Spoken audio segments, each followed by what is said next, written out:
News outlets routinely portray the world as gloomy and depressing, a trend worsened in recent years by pandemic-induced fear. The economic news, especially concerning COVID and the stock market, looks the most discouraging. Before 2022 fully kicks off, let's talk about optimism in the face of bad economic news. If this is your first time on our YouTube channel, please subscribe and click the notification bell. We will be posting videos frequently to ensure you don't miss a thing. Are economists overly doom and gloom? Before we dive into our main point, let us understand what economists do. Economists assist firms and governments in assessing the dangers, opportunities, and alternatives inherent in their financial systems. Perhaps the 2008 Great Depression extinguished unflinching hope.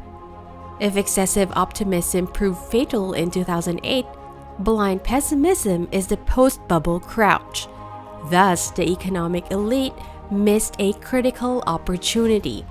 In our outrage at America's financial and industrial disaster, we overlooked a parallel narrative: balance sheet repair, truth acceptance, and modest recovery.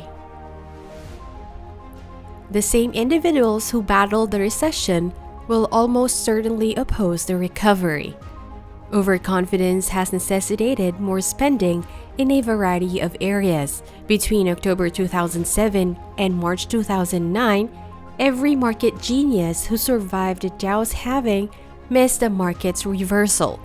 Economic estimates failed to anticipate this spring's remarkable economic resurgence. Economists underestimated the economy's shrinkage by 6% in the first quarter of 2009, and then underestimated the economy's rebound in June, and they continue to lag. Despite a supply chain problem and the rapid spread of the Omicron coronavirus type, the global economy is expected to skyrocket by around 4% in 2022, down from 5.1% in 2021. Then, there are the non-ideologues whose earnings, portfolios, or home values may not yet match the story of economic recovery. No auto worker in Michigan or magazine editor in Brooklyn will concur. They could be in for some pleasant surprises soon. Regardless of technological advancements, large economic shocks always surprise us. In 2007, every indicator pointed to a positive outcome until the bottom fell out. Do you agree that the media is biased?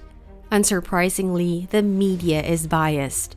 Apart from politics, human nature also plays a part. We almost always prefer the horrific over the commonplace when given a choice. According to psychologists, our preference for bad news over the good news is motivated by a deep-seated fear of danger. Simply put, those informed of imminent disasters were more prepared than those who were not, significantly increasing their odds of survival and flourishing. Contrary to popular belief, these ancient behavioral biases impact a substantial portion of human behavior and were crucial for evolutionary psychology. Being aware of this truth may help us plan more effectively for the future if this prediction comes true. Bear in mind that negative news generates more clicks, and more clicks equal more money, perpetuating the cycle. In late 2019, a novel coronavirus wreaked havoc on the planet. The term novel refers to something that humans have never witnessed. As a result, our body's resistance to recognize infections is compromised. This one-of-a-kind virus has ushered in a new era of economic development. In a typical recession, households are forced to curtail spending to compensate for lost income. Even if they could afford it, household members avoided purchasing, traveling, and seeking pleasure outside their homes.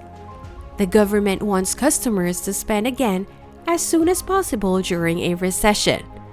Concerns over non-essential consumption pale compared to the priority of avoiding the spread of the illness. Construction and durable goods manufacturing suffer the most during a recession, whereas services stay stable. One of the most severely harmed sectors has been in-person services in this environment. Almost every industry may anticipate a return to normalcy following a typical recession. If the economy rebounds rapidly, retailers, restaurants, entertainment venues, institutions, and hotels will experience substantial changes. International commerce, tourism, and migration continue to grow throughout a recession. The recession has entirely destabilized them. The banking industry was the most susceptible sector during the previous recession from 2008 to 2009. Businesses that are not financial, tiny businesses, are going bankrupt. Rather than design a new strategy, officials have resorted to the playbook of 2008 financial crisis. They have increased the Federal Reserve's accountability for financial market stability. They were difficult to reach in 2008, and they are even more so now. The COVID-19 pandemic, now in its second year, hastened the demise of previous macroeconomic policy theories in the United States. The chasm between basic macroeconomic policy assumptions and contemporary economic realities grows wider. The moment has come to discard Keynesian and monetarist paradigms in favor of a more realistic view of economic reality. This paradigm is best defined by PSST, or patterns of sustained specialization and trade. Neither the Keynesian nor the monetarist models paint a more accurate image of our economy or give a more productive basis for action. Examining the old and new paradigms about the Great Recession and the current COVID-19 crisis may benefit economists, policymakers, and a global economy facing uncertain economic futures. The economy is changing. The economy has altered dramatically during the last 3 centuries. Agricultural dominance dominated the 18th and most of the 19th centuries, and hence crop quality dictated economic prosperity. Land values fluctuated in lockstep with economic conditions. A heavy industry dominated the American economy from the late 19th century to the 1980s. Booms and crashes have molded the value of the automobile, steel, and energy stocks. Both attempted to maintain the industrial economy's stability by averting demand slumps. The 1990s saw key economic trends such as globalization, fast adoption of new information and communication technologies, and increased financial concentration and complexity. The technology and economic sectors played a significant role in the succeeding booms and busts. Combined, these variables create significantly more sophisticated and opaque trade patterns in agricultural and industrial economies. For example, housing finance was relatively straightforward until the 1990s, when savings and loan banks issued and retained most mortgages. By 2005, mortgages had been pooled and classified into cash flow, securities, and risk tranches, resulting in a complicated mortgage finance system. In retrospect, it appears as though only a few people understood the process thoroughly. Since 1960, the job market has evolved.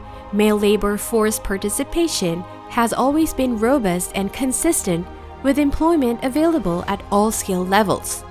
Workers whose skills are no longer required exit the labor field, and new opportunities emerge slowly, if at all. In the 1960s, when extra supplies ran out, large industrial businesses promptly rehired workers. Permanent layoffs are increasingly possible now that unprofitable manufacturing practices have been phased out. It has been proven that the 20th century macroeconomic theories have failed to characterize contemporary American economic variables adequately. Please share and like this content and let us know what you think by typing your comments below. Keep your notifications open, and I'll see you on our next video.